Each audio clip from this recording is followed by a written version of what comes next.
clothes on their back. The pain, loss and destruction grows by the day. The people of Ukraine urgently need our help. Already a vast humanitarian operation is underway. Britain's Disasters Emergency Committee, or DEC, brings together 15 leading aid charities to respond to overseas disasters quickly and efficiently. These charities include the British Red Cross, CARE, Oxfam, Save the Children and World Vision. Their teams are working on the ground in Ukraine and neighbouring countries to bring vital aid to those who need it most. If you can spare it, your gift to the DEC's humanitarian appeal will go a really long way.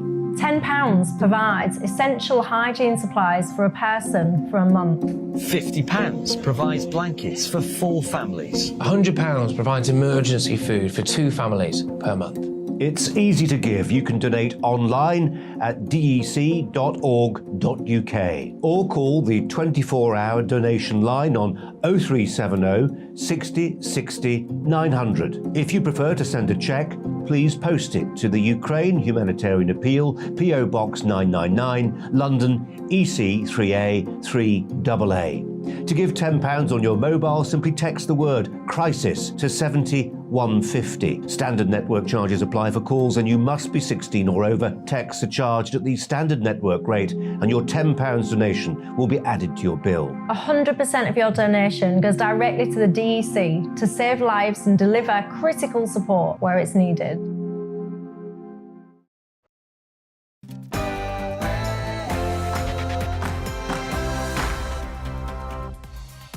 And welcome to Friday's edition of On the Money, where we're focused on the UK's cost of living crisis, helping you beat the squeeze. I'm Liam Halligan, and for the next hour, we'll be talking about pay, as the supermarket giant Tesco follows rival retailers, awarding staff what looks like a pretty chunky pay rise.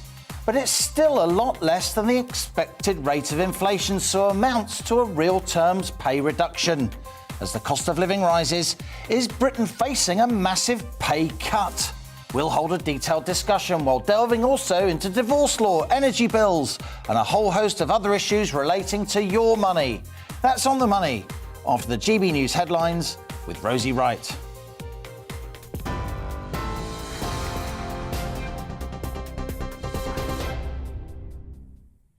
Good afternoon, it's 1 o'clock. I'm Rosie Wright, here to keep you up to date. The man who killed Sabina Nessa has been sentenced to life in prison and must serve at least 36 years behind bars after pleading guilty to her murder. Kochi Selimaj from Eastbourne killed the schoolteacher in a park in southeast London last September as she was walking to meet up with friends. During the sentencing, the judge said it was cowardly of Selimaj to refuse to attend the sentencing, but said he had no power to stop him. Senior Investigating Officer DCI Neil John says it was vital to catch Selimaj before he could attack another victim. I've described him previously as an evil coward. I maintain that. As a human being, I'm appalled by the level of violence that he inflicted on Sabina. And I think as a police officer, I'm relieved that the team have been able to track, trace, apprehend and prosecute him in a timely manner. Britain has sanctioned more individuals, including the adult daughters of Russian President Vladimir Putin. The United States also placed restrictions on them earlier this week. Britain's also sanctioned the children of Russia's Foreign Minister Sergei Lavrov. The Foreign Office says more than £275 billion of Russian money has now been frozen by coordinated UK and international sanctions. Ukrainian officials say 39 people have been killed and over 100 wounded in a Russian rocket strike on a railway station in East Ukraine.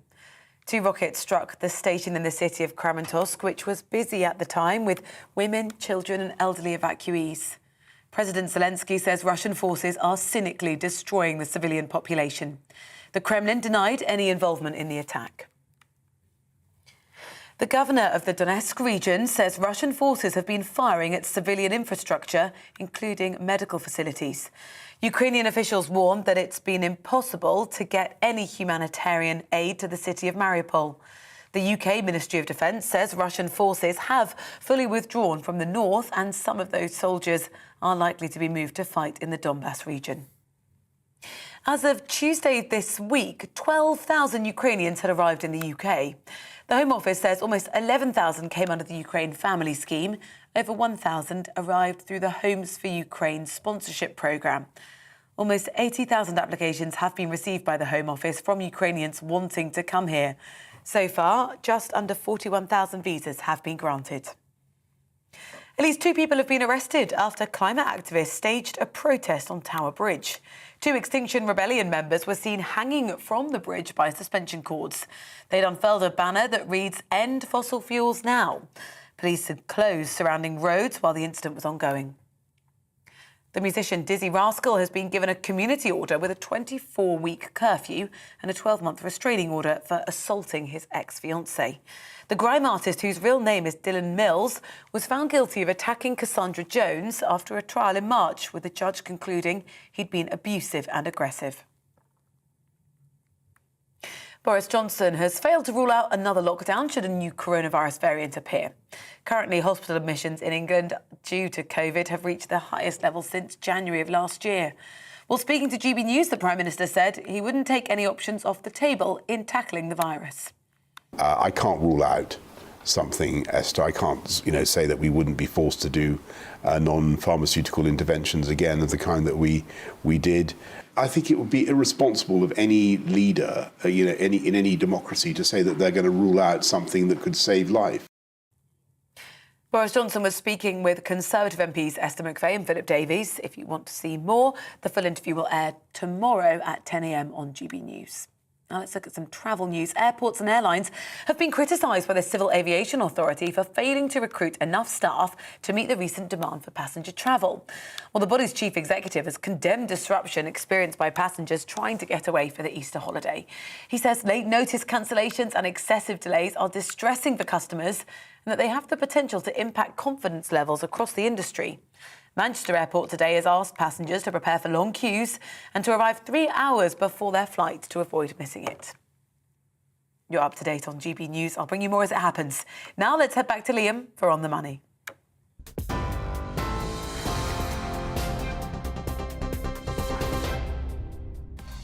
And coming up on the money today, the supermarket giant Tesco has awarded staff what seems like a large pay rise amid signs that big retailers are now competing to hire and retain staff. But with inflation, the cost of living sector increased by 7 or 8% this year. Millions of us, including those working for Tesco as it happens, are facing a real terms cut in our pay. We dig into the numbers. Energy bills are rising, and the government's energy security strategy unveiled yesterday did almost nothing to help.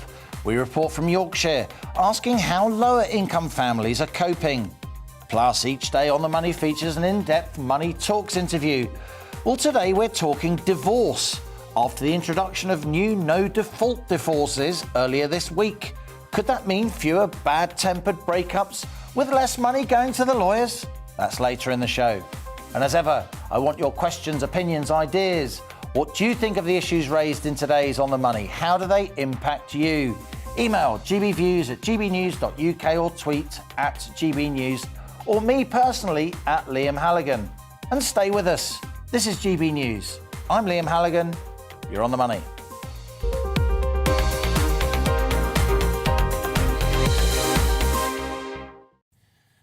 Now, staff at Tesco have been awarded a pay rise from £9.55 to £10.10 an hour from the end of July, the supermarket giant just announced. That's a 5.7% wage increase, even though inflation this year is officially forecast to be much more, 7.4%. So Britain's biggest retailer, the UK's biggest private sector employer, in fact, has just given staff a pay rise that's well below this year's expected rate of inflation. And of course, that amounts to a real terms wage cut. You might think this seems pretty stingy. Tesco's on course to make profits of £2.6 billion this year. That's 2,600 million, up from 1.7 billion in 2021. Yet some would say the UK supermarkets are struggling to recruit and are now in a pay war as they fight to fill vacancies and retain staff. Tesco's announcement this morning, moving staff to £10.10 an hour from July, brings it into line with Aldi and Lidl. Aldi moved staff to £10.10 an hour back in February. while Lidl followed suit, awarding their staff the same pay rate from March. Waitrose and Sainsbury's have also recently raised their hourly wage rates, so there is some wage competition happening. But I have to say, with inflation approaching double digits, I expect a lot of UK workers across a range of sectors are likely to push for more. Telecoms giant BT has just handed frontline workers again what amounts to roughly an 8% wage rise. That's only just in line with inflation, and that amounts to another real terms pay freeze. The CWU Communication Workers Union immediately rejected that offer this morning in a tweet, saying it now has no choice but to immediately prepare for a statutory industrial action ballot. Across the public sector, below inflation pay awards could well spark industrial action by, for instance, teaching and health unions.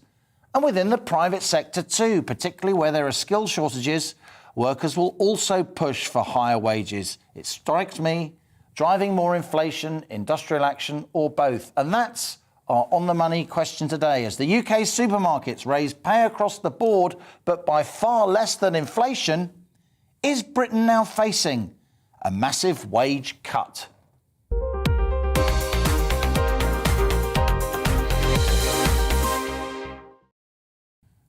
Grown-up conversations with people who really know their stuff. That's what happens here on The Money. And that's why we've got Bill Grimsey with us. He's the former CEO of Iceland, Wix, and the British food wholesale operator Booker, someone who knows all about running huge retail operations and overseeing mass pay awards. And here in the studio, another expert, Vicky Price. She used to run the government's economic service, a very senior civil servant. Again, huge experience when it comes to analysing pay awards. Vicky, you're a friend of the show. Great to have you with us. Bill, let's start with you. What do you think of the news this morning? It looks like a really chunky pay rise by Tesco. It certainly looks competitive compared to their rivals. They are following suit. It doesn't come in until July. And as you'll have instantly grasped, it's a lot less than the expected rate of inflation.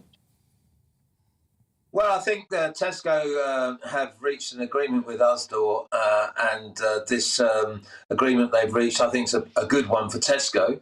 As for the people that work at Tesco, you are right. It's going to mean that they are slightly worse off in the long term. As I understand it, I think this is an agreement for 1 year, which means that when inflation starts to increase at the back end of this year, next year's award is going to be even tougher. So what we're seeing is that supermarkets of the scale of Tesco have two major costs. One is property and the other is people. And the people cost is the biggest part of their equation, and it's a real tough one. And so what this will mean is that it will be inflationary in its own right, so it will feed through into prices unless competition can keep it down. We are facing the toughest time ever since the 70s, in my view, with pressures on prices, inflation going in danger of getting out of control, and that means that families will be worse off. And so we might see some industrial action as we go forward. Interesting stuff, Vicky. You and I have been predicting this for months here on The Money. Below inflation pay rises. But again, the supermarkets will say they're competing on wages. They're vying for staff. They're trying to fill vacancies. Yet all of them, every single large retailer supermarket in this country has awarded their staff below inflation pay rises. They can't be competing that much. Well, the interesting thing, of course, is that the consumer can ill afford to buy the products that they've got. So at any higher prices than what is being given now. Because obviously there's been this big increase in food costs and supermarkets have had to cope with that, and they have been raising prices up to a point. But what you're finding is that the profit margins are really very tight. So 2.6 billion quid they're on for this year. That's because they're large. But if you actually look at the margins, they're quite small. So the question is, will they reach a point where the costs of labour are so high that, in fact, they start losing money? And that's going to be a big issue for them. It's one of the reasons why I think they're being quite careful about what wage increases they're offering. And they're probably waiting to see what will happen to prices more generally and the extent to which they can pass on some of those food price increases, transport price increases, etc., to others. But the point of industrial action is a really interesting one, because we have seen the number of disputes increasing very significantly. So if you just look at the last few months, and if you just look at what happened during 2021 itself, you've seen a very substantial increase in the number of strikes taking place, industrial disputes in all sorts of areas. Not just the public sector either, is it? Absolutely, and you're going to see a lot more of that, I suspect, as people are realising that, in fact, the cost of living is such that their real wages are declining, which is exactly what you're saying. You know, Bill, you and I are old enough to remember the 70s. I wouldn't dream of remarking on Vicky's experiences, whether or not she was around then. But look, I talk to a lot of politicians. I'm sure you do too. So often I've heard, there's much less trade union membership now and there's less militancy around now. It won't get like the 70s again. We haven't got those big industries, the big manufacturers, the coal miners and all the rest of it. I'm thinking that's wrong. I'm thinking politics could get pretty nasty over the next 12 months. What do you think? Well, I think it should get pretty nasty, because I think what's happening is that the everyday working family in this country is going to undergo the biggest squeeze they've ever experienced, probably more so than families experienced in the 70s, at a time when we had double-digit inflation quite commonly. I think that it's quite clear that we've come through a pandemic. They've got the impact of what's happening in Ukraine, and we've got the impact of Brexit. Those three things have been huge on our economy, and now we're seeing that we've lost control of inflation. I mean, once you lose control of inflation, it's very difficult to get it back. It will take some substantial action, and I don't think the Bank of England's reactions have been high enough and quick enough to raise interest rates. So, it's a very delicate balance that the economy is facing. And I think you'll find that everyday people who are facing massive increases, like a litre of milk was £1 a few months ago. It's probably 1.25 now. I mean, that's not 2 or 3%. That's a 20-odd% increase in prices. And I guarantee that the supermarkets aren't making any money out of milk. So something is wrong somewhere. And people facing these huge bills from energy and petrol and electricity and gas, coupled with prices in the supermarkets going up, and the fact that we're going to see a lot more people fall into poverty, I think we've got the ingredients for a destabilised situation, and the politics behind it are huge, and the Labour Party should be exploiting this harder than they are, in my view, and we've got to take some pretty serious action to make sure that the everyday working person in this country can have a relatively comfortable life. And at the moment, they're under huge pressure. And let's not forget the public sector as well, in the fact that the nurses who've taken us through this pandemic are seriously worse off because of inflation. Let's not forget the police that have seen us through this, whose wage rises are going to be even lower and seriously below inflation. So, yes, we have a very, very difficult task ahead of us, and it's up to the government to look at this more seriously and to see if we can't do something to alleviate the pressures that families are going to come under. Well, Bill, we contacted Tesco in regards to their pay rise, and Jason Tarry, Tesco UK CEO, said, "We're delighted to have reached an agreement with Usdaw," that's a prominent union in the retailing sector, "that recognises the vital role our colleagues play in our business now and in the future, giving them a well-deserved pay rise, more access to extra hours and setting out long-term commitment and investment in their careers at Tesco." But, Vicky, it's still a real terms pay cut, and that's from Tesco, a highly reputable employer. They know it's going to be poured over by people like me. It's going to be a high-profile thing. A lot of people won't get any kind of pay rise at all. They just have to absorb the whole of that 7-8% increase in inflation. Well, it's absolutely true. And if you look at those who are working, what you find in the latest data suggests that if you exclude bonus payments, the increase seems to be just 3.8%. Yeah. That's an average. It's the average, yeah. yes. That, of course, includes public sector, just as we've been hearing, but it includes the private sector. Yes, there are some outliers. So if you look at business services or you look at sort of more professional firms... Or haulage truckers or something, where there's a specific shortage. But also places where there isn't such a shortage, such as the financial sector, for example, where the pay rises are considerably above the rate of inflation.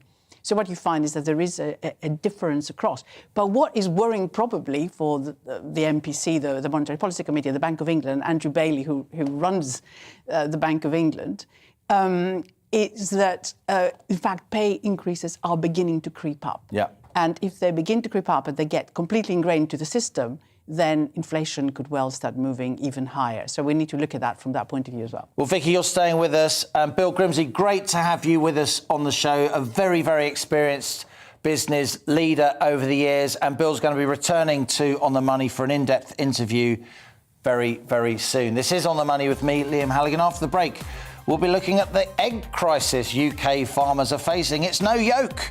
And how small businesses can protect themselves against cyber attacks. Stay with us. You're On the Money.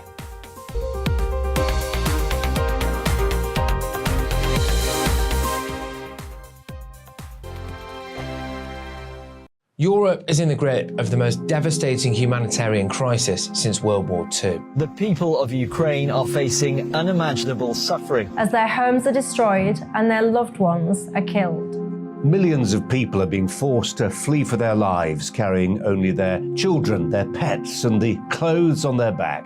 The pain, loss, and destruction grows by the day. The people of Ukraine urgently need our help. Already a vast humanitarian operation is underway. Britain's Disasters Emergency Committee, or DEC, brings together 15 leading aid charities to respond to overseas disasters quickly and efficiently. These charities include the British Red Cross, CARE, Oxfam, Save the Children, and World Vision.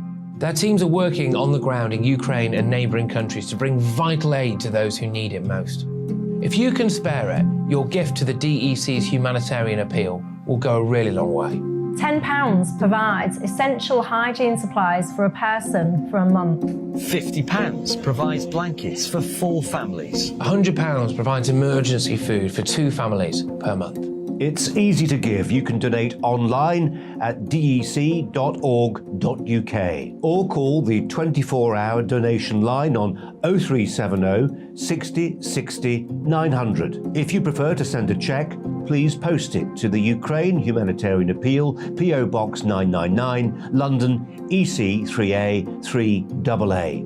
To give £10 on your mobile, simply text the word crisis to 70150. Standard network charges apply for calls and you must be 16 or over. Texts are charged at the standard network rate and your £10 donation will be added to your bill. 100% of your donation goes directly to the DEC to save lives and deliver critical support where it's needed.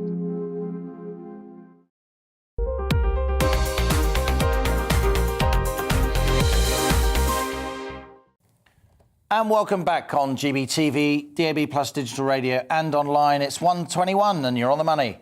Now, the British egg industry is in a scramble, so to speak, as farmers face huge rises in the cost of egg production.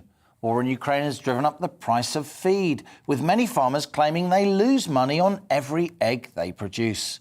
Some are now choosing to stop producing at a loss to save their farms. So UK hen numbers are now falling, putting more pressure on egg supply.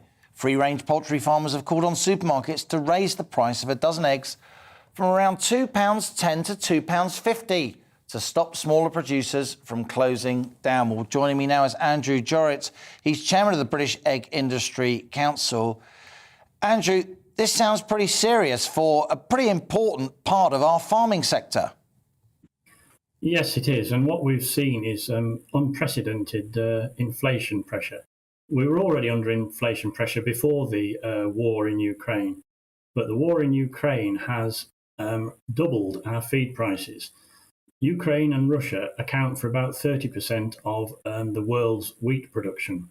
Now, because of sanctions, of course, nothing can come out of Russia, and because of the war and the problems of logistics, nothing can come out of Ukraine.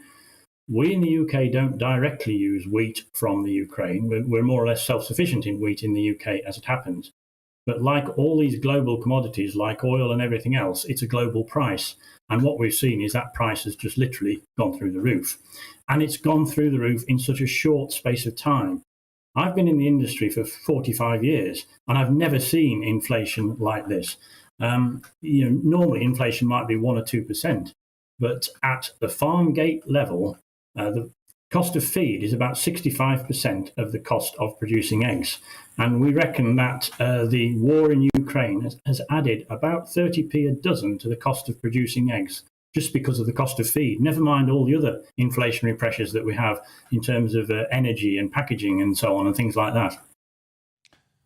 Blimey. I mean, that is my considered analytical response to what you're saying, Andrew. Blimey. Yeah, it is very serious. And egg production is a long-term business. When you start with a day-old chick, and it has to be reared as a pullet up to about 16 weeks, then moved on to a laying farm. So they don't produce eggs until about 5 months from day-old chick level. And then they'll be on a laying farm for maybe 15 months or something like that. And what we're seeing already is some cancellations of day-old chick orders. So it doesn't mean that tomorrow there's not going to be eggs on the shelves in the shops. But what it does mean is if those hens aren't replaced, in the longer term, we'll run into supply issues.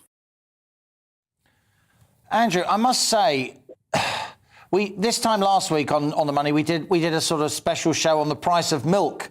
Now we're doing the price of eggs. We've done the price of bread. It all really adds up, doesn't it? This is one of our stable products. This is a major source of protein for the British public and indeed the world. Are we seeing these rises in egg production costs elsewhere? Indeed, and it's not good news for consumers. But eggs will still remain excellent value for money, even if they have to go up a little bit, because it's still a very low-cost form of animal protein. But when you think about it, this effect of the rising price of wheat doesn't just affect eggs, it affects poultry meat, pork, all sorts of, and even bread directly for consumers. So what we're seeing is fairly massive inflationary pressure, which isn't good news. And I don't think we've seen yet all the effects of it coming through into the prices that customers have to pay. Vicky, I guess you're not an egg expert, but you are very much an economic expert. I guess you'd agree with Andrew Jorrit, wouldn't you? Yes, but it's interesting how the market works, because as we've been hearing, we produce enough wheat, so there shouldn't really be a problem. Like we produce actually, and we get enough gas from elsewhere, which shouldn't in theory be very expensive, or we produce our own gas, and we still have to pay, because it's a global market, the higher prices.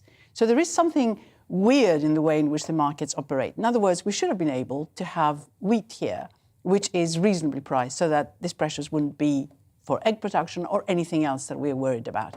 And yet, because wheat is being exchanged in the global markets, prices go up. So what it makes you wonder is all this talk about self-sufficiency, food self-sufficiency, or gas or energy self-sufficiency. Will it actually solve the problems or not? Or do we need to look again at how markets operate globally? Very, very interesting. Vicky, you're staying with us. Andrew Jorrit, really fascinating stuff, worrying stuff. Please stay in touch with us here on The Money. We're going to follow this story closely. Andrew Jorrit there, the chairman of the British Egg Industry Council, with some serious words to say. Well, here on The Money, we also remain focused on supporting small British firms. And I'm concerned to hear that thousands of our small businesses could be leaving themselves open to cyber attacks because they have few security measures in place. That's according to research by the telecoms giant BT. This comes just a week after official cybersecurity breaches surveys showed almost half of the UK's small firms have endured such attacks over the past year. Here to tell us more, it's Chris Sims. He's Managing Director for BT's Small and Home Office Customer. Chris, great to have you with us on the show. We've covered this topic in recent weeks and months here on The Money. Interesting now that the government's own official reports are saying that half of small firms, up to half of small firms, have reported cyber attacks. If you're running a small firm, you're busy, you're solving problems every day, you haven't got a big IT department, what can a small business owner do? Well, we've been hearing already this morning about how difficult it is for some small businesses. And what's clear is that that's been the case for at least a couple of years. And obviously, COVID has changed a lot. A lot of businesses have been forced to move online to survive. And whilst they've been doing that, it's clear that cybersecurity has just not been top of their agenda. And what we're saying at the moment, backed up with the research both from the government and ourselves, is that every business with an online presence, which, let's face it, is every business, needs to make sure they got the right level of protection to protect their business. Now, what we're seeing through our research is that a lot of organizations either have little protection or are relying on solutions that are really designed for consumers. What we want businesses to do is to give it a bit of focus in the same way you would with any physical asset like your office or a van. You do spend a lot of time making sure those assets are protected, and we need people to do the same with their IT. It's not just about backing up, is it? We need also so-called firewalls to protect ourselves from cyber attack. But look, Chris, you will know so many small firms now, they are struggling for survival. They're trying to make ends meet. What can they do that's cheap and cheerful, but as effective as it can possibly be? Well, the really great news is this stuff does not have to cost the earth, and it is not as bewildering as it seems on first sight. The best place to turn to is the provider of your broadband and mobile connectivity. So in BT, for example, we've got thousands of experts that we use internally to protect our own network. And using that expertise, we've been able to create a series of packages which are actually really easy for small businesses to implement. They offer excellent protection, and they're actually really good value. The basic protection in our services is actually free and comes as standard with our broadband service. And what do they get for that? As part of your broadband service, what are you actually doing in sort of layman's terms to protect those small businesses from cyber attack? Well, there's three main areas of focus. So the first is good antivirus protection, typically through an antivirus package installed onto your PC. The second is the ability to filter internet traffic. In BT, we've got solutions that sit on PCs and devices, but also actually natively within our network as well. And they stop employees from inadvertently accessing sites that could do businesses harm. And then finally, is a good backup solution. If worse comes to worse and you are compromised, you want to make sure that you can get your data back into your organization as quickly as possible. So a good backup is really that third pillar. And is it irresponsible to say, Chris, or is it just realistic to say that given this conflict between Russia and Ukraine, the related East-West economic war between Russia and the West, is there now a higher chance of cyber attack from overseas? Well, it probably doesn't help, but you know, the reality is cyber attacks happen all the time. And actually, the situation in Ukraine has not exacerbated that at all. Businesses need to understand and to be aware that they're constantly under threat.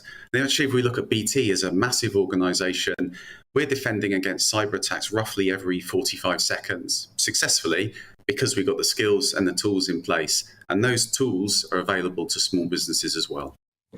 Very, very interesting. Chris Sims, Managing Director for BT's Small and Home Office Customers, talking about a very, very important topic which all small business owners and employees should be thinking about, cyber attack there.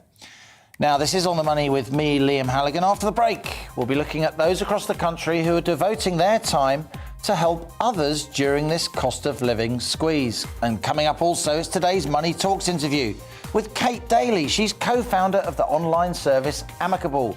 She'll be here to tell us why the new no-fault divorces, which were introduced earlier this week, could ease financial settlements involved in breaking up, easing at least the financial pain. All that after the GB News headlines with Rosie Wright.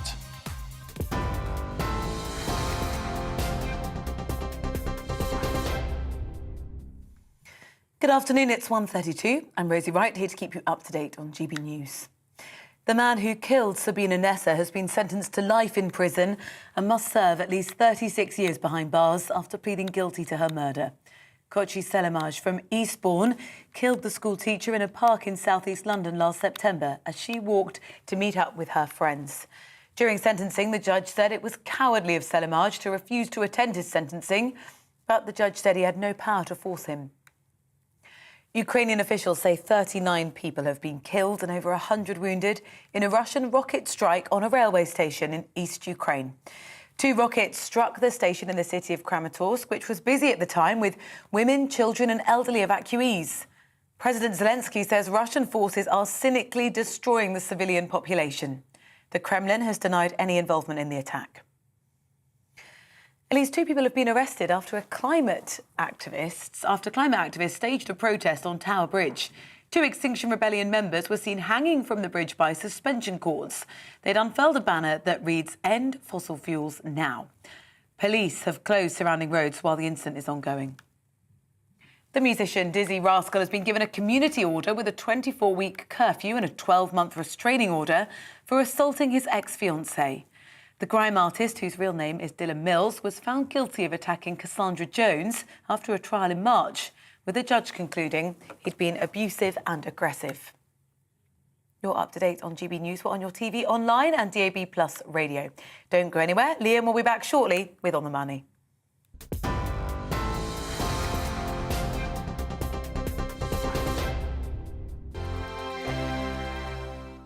Europe is in the grip of the most devastating humanitarian crisis since World War II. The people of Ukraine are facing unimaginable suffering as their homes are destroyed and their loved ones are killed. Millions of people are being forced to flee for their lives, carrying only their children, their pets, and the clothes on their back.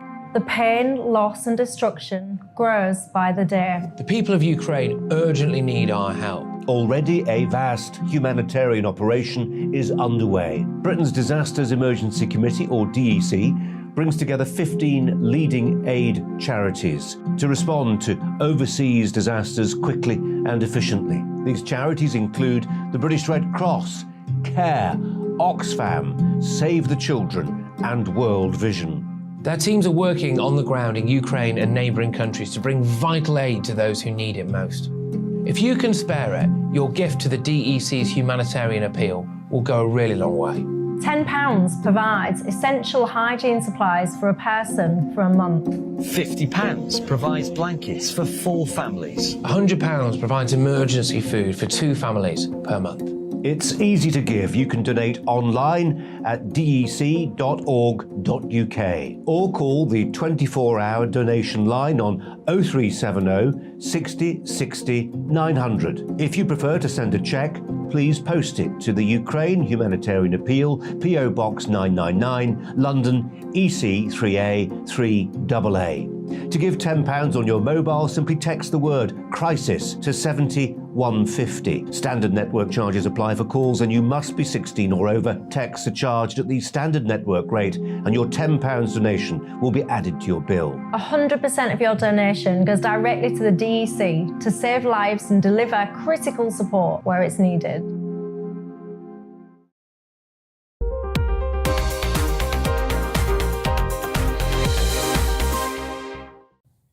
And welcome back. You're on the money with me, Liam Halligan. It's 1:36. Now, as this cost of living crisis bites, official data shows 400,000 fewer children are now living in relatively low-income families across the UK. That's due to the £20 uplift we saw for universal credit payments. But the charity End Child Poverty says that these families are now in danger as that uplift, which was linked to the COVID-era lockdown, has been withdrawn and as the cost of living squeeze in general gets tighter. Well, GB News Yorkshire and Humber reporter Anna Riley has this report. In Britain, more than 3.9 million children are living in poverty. The top 10 authorities with the highest numbers of child poverty are all in the north, and Bradford is one of the hardest hit cities in the UK, with 38% of children in the area living in relative low-income families. At the Sutton Community Centre in Bradford, parents at a toddler group are feeling the pinch. Working mum of 4, Claire Knowles, says the group is a lifeline, with parents supporting one another with the struggles of the rising cost of living. The utilities were the first thing that we noticed, so they've gone up. Council tax has gone up, internet's gone up, and then actually my husband came home yesterday and said he'll be paying an extra £6 a week now on national insurances as well. So everything's gone up and he's going to be getting less each week for a wage. A lot of people are feeling unsettled, I know that I am. Mum Celia Yeadon also has to budget and worries for the future. You're working to pay these bills and you don't see what you're paying for really. It just goes straight out, which is frustrating. Sutton Community Centre family worker Laura Raystrick has seen a large increase in the number of families using their food bank service. And we get a lot of families that come and use the food pantry, which is they pay £3 like a bag of fresh produce and some tinned stuff. Usually works out like about £15 worth of food, and we're seeing a lot more people like actually relying on that.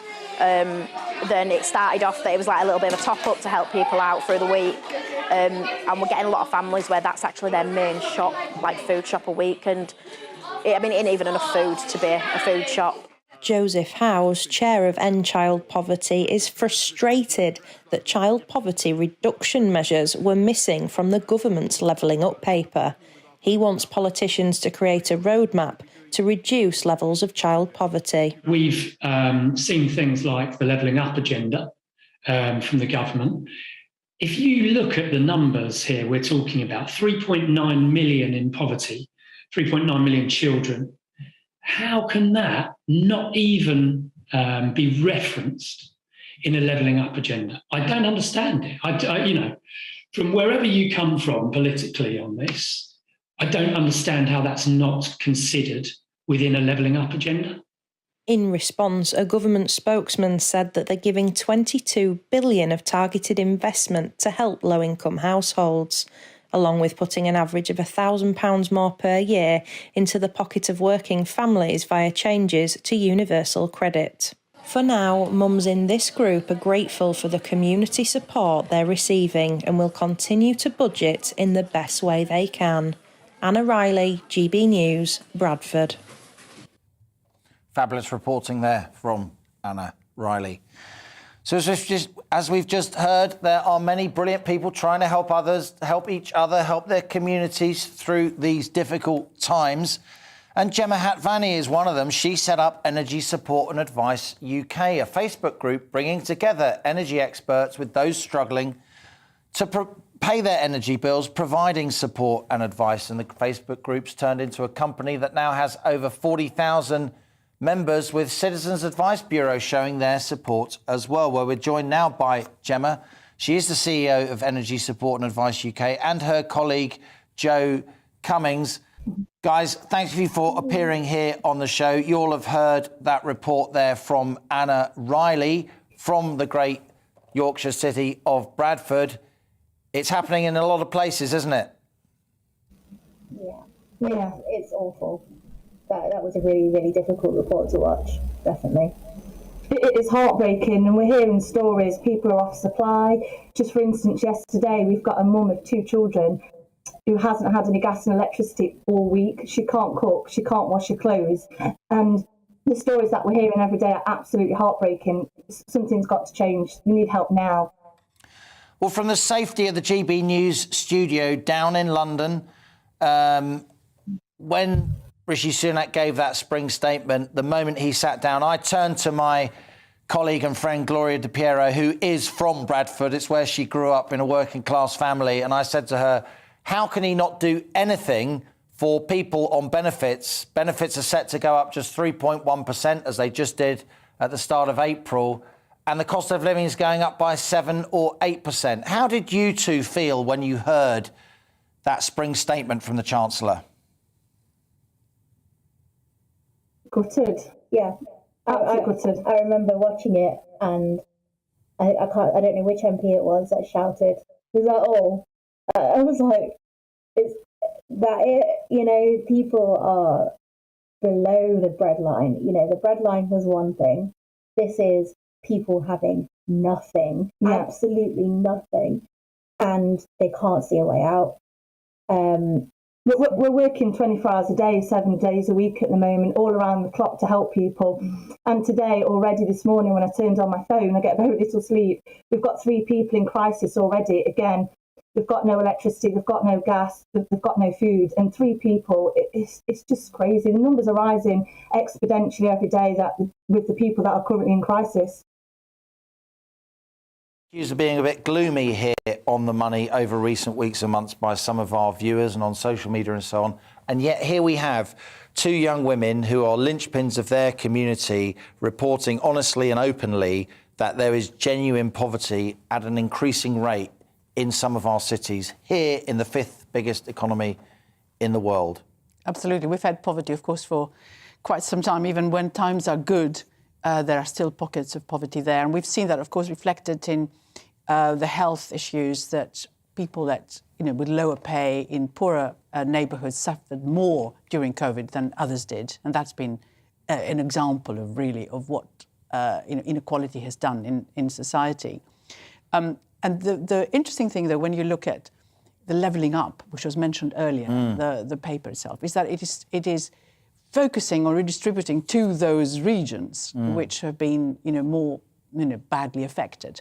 But it's not going to do anything very much in the short term. There are already forecasts now. It's about infrastructure and free ports and long-term stuff. Absolutely. We've got forecasts already. Just to go back to how gloomy you have been, you could perhaps even, have been gloomier than you have been, that on current measures, something like 1.5 million extra households are going to fall into poverty. Just coming up, if you like, this year. So 1.5 million out of what? 28 million households in the UK? That's a big number, and they're additional into poverty. Which means really that more children will then fall into poverty again. And indeed, there had been an improvement, but on current trends, that improvement seems to be heading backwards. Let's go back to Gemma Hatvarni and Joe Cummings. When that spring statement was issued towards the back end of last month, almost immediately here in the GB News studio, Gloria and I said he's going to have to do more. There's going to have to be a summer statement. The Chancellor doesn't really understand the extent of this cost of living crisis. Do you think that there'll be more support coming this summer as those energy bills really start to hit home, as the kind of price increases we've been reporting here on The Money today and every day really start to feed through? I'd love to say yes, personally. We all would. We're campaigning at the moment and we're working really, really hard to, voice our opinion. And, but I've got to be honest, I really don't see any support coming. Rishi Sunak said the other day that potentially he wants to wait till the autumn and see how things go. Our community, you've got over 42,000 people in here. They can't wait. They need help now. Very, very interesting. Well, Gemma Hatvarni, CEO of Energy Support and Advice UK, and your colleague Joe Cummings, great to have both of you on the show here on The Money. Stay in touch with us as this cost of living squeeze continues. We will continue to report your story from your community, because that is what GB News is all about. Vicky, great to have you on the show today as well, and we'll see you next week. Vicky Price there, former head of the Government Economic Service and chief economist of the Centre for Economic and Business Research. Lots of emails from our viewers on our big discussion today. Is Britain facing a wage cut? Elaine says, Halford's pay rate is very low, especially their more qualified staff. Surprisingly low when you consider they have a serious issue with retaining staff. They keep changing the names for qualified staff levels, so it's hard to keep track of. Their pay and holiday system is also very opaque and hard to understand. Mark says people need to look at how they can reduce their direct debits to help with living costs. Moving from Sky TV to Freeview, for instance, should save around £30 a month for starters. And then Nick contacted us, gbviews at gbnews.uk, to say salaries are so far removed from the public, they have no concept of what people are going through. Lowers politicians' salaries. I think that's going to be a call we're going to be hearing a lot more of over the coming months. And Lynn says, overdoing comparing pay awards to rates of inflation. So if inflation falls below 8%, will the BT workforce hand back part of their pay? The current awards will reflect on pay increases, but inflation will fall at some stage. It's fair to point it out, but some fairness and balance is also required. And David contacted us to say, pay rises add to inflation. If we're not careful, this will add up to a pay rise inflation spiral. And on the egg crisis, John says, Liam, Vicky Price is so right about food self-sufficiency and global market prices. It's scary to know even if we produced all our wheat needs, the cost per tonne will be dictated by the global market. Well, lots of wise words there, lots of heartfelt words. Keep your emails coming. Tell me what you want to be discussed here on The Money. Your views are a very, very important part of this show. It's time now at 1:48 for my in-depth daily Money Talks interview. Now, did you know that the average divorce in the UK costs around £14,500? And with the divorce rate over 40%, that means getting on for half of those who marry will pay the high financial price for splitting up, along with all the emotional costs. But there's some good news. On Wednesday, no-fault divorces came into law, so couples won't need to attribute blame for marital breakdown. And that could result, we hope, in more amicable financial settlements, maybe involving less lawyer fees. So here to tell us more, it's Kate Daly. She's co-founder of the online divorce service Amicable, and she is my latest guest on Money Talks.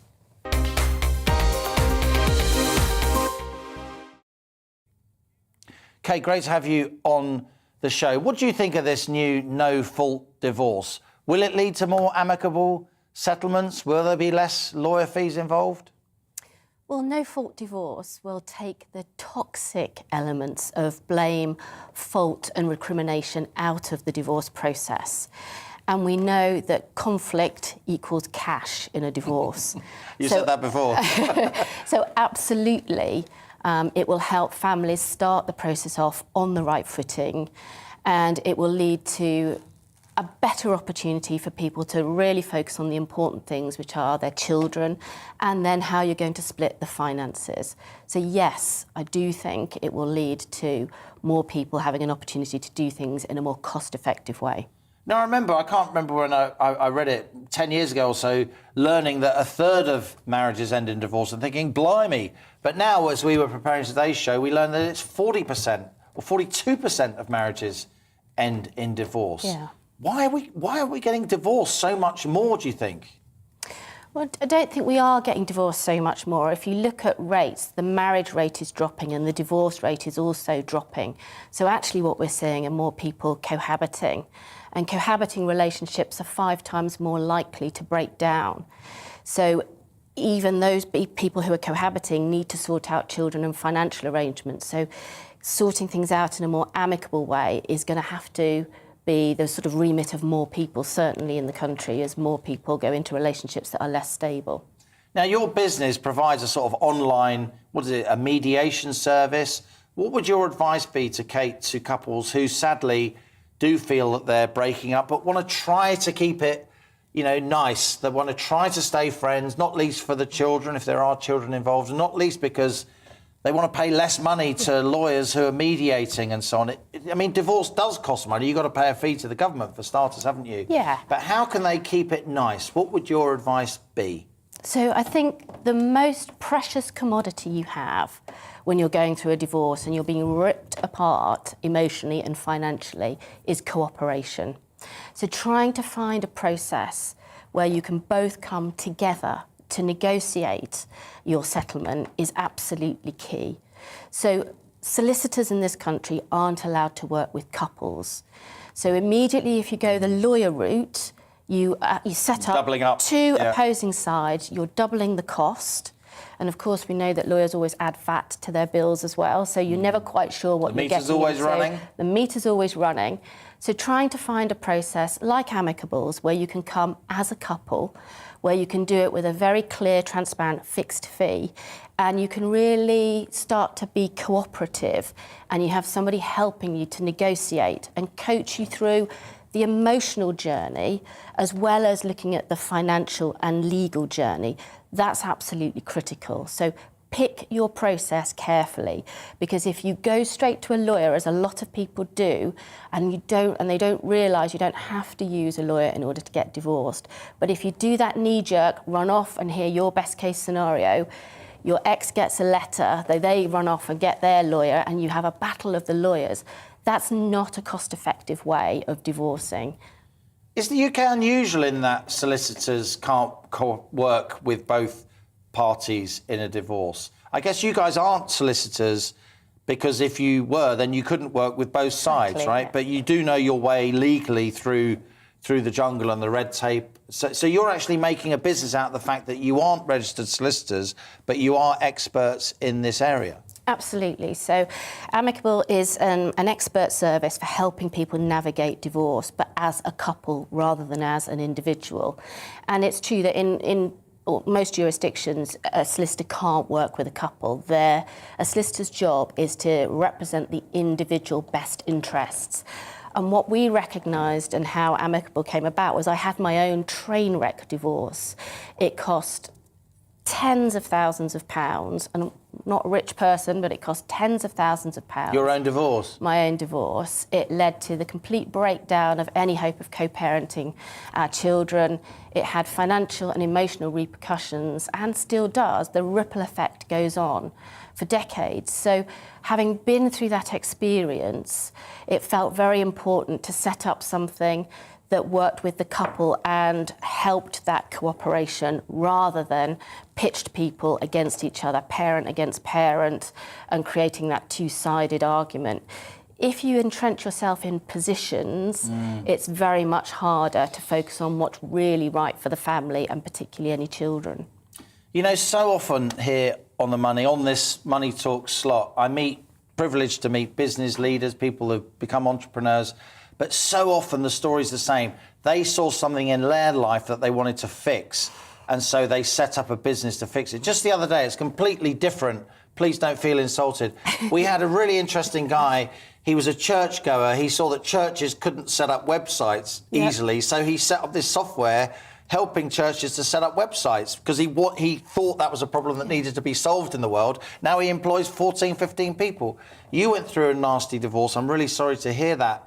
But you must feel at least some uplift from the fact that you've managed to turn it into a business, making a living and hopefully helping other couples to suffer less than you did.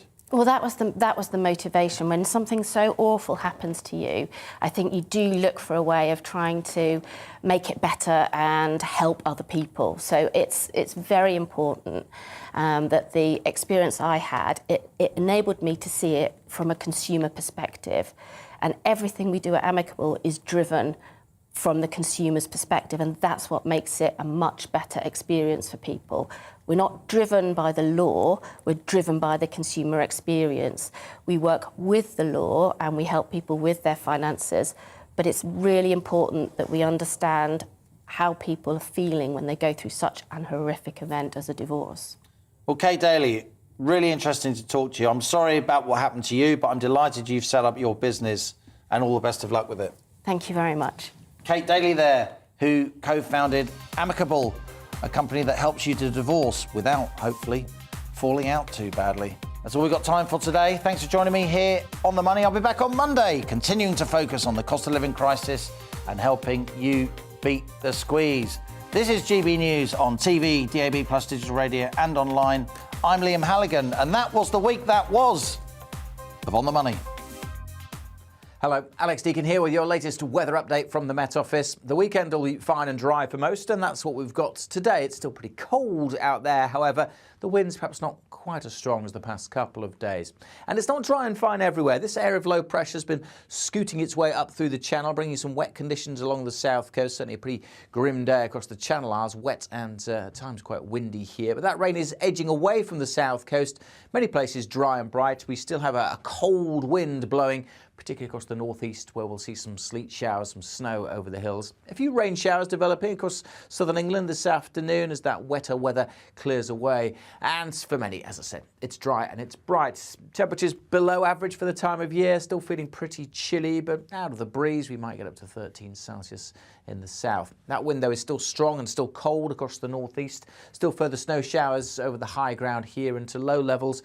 Showers could mean some icy conditions as well. The potential for a few showers across the southeast during the evening and overnight, but for many it becomes dry and clear, and temperatures certainly across northern Britain, much of Wales will drop in rural areas down below freezing. So again, it could be icy across northeast Scotland as the showers keep coming in here on Saturday. A few showers dotted around elsewhere, parts of Wales and particularly northwest Scotland turning a little wetter through the day. But for the vast majority, It's another dry, bright day with some good spells of sunshine, but it is still on the chilly side with temperatures struggling to get much beyond double figures, maybe 13 across the south. But again, those winds are lighter than they have been over recent days.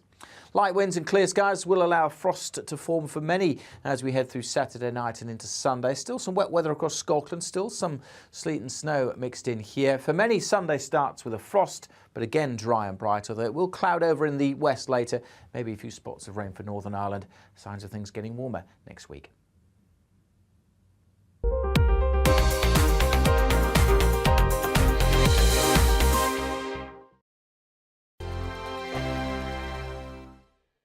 Europe is in the grip of the most devastating humanitarian crisis since World War II. The people of Ukraine are facing unimaginable suffering as their homes are destroyed and their loved ones are killed. Millions of people are being forced to flee for their lives, carrying only their children, their pets, and the clothes on their back. The pain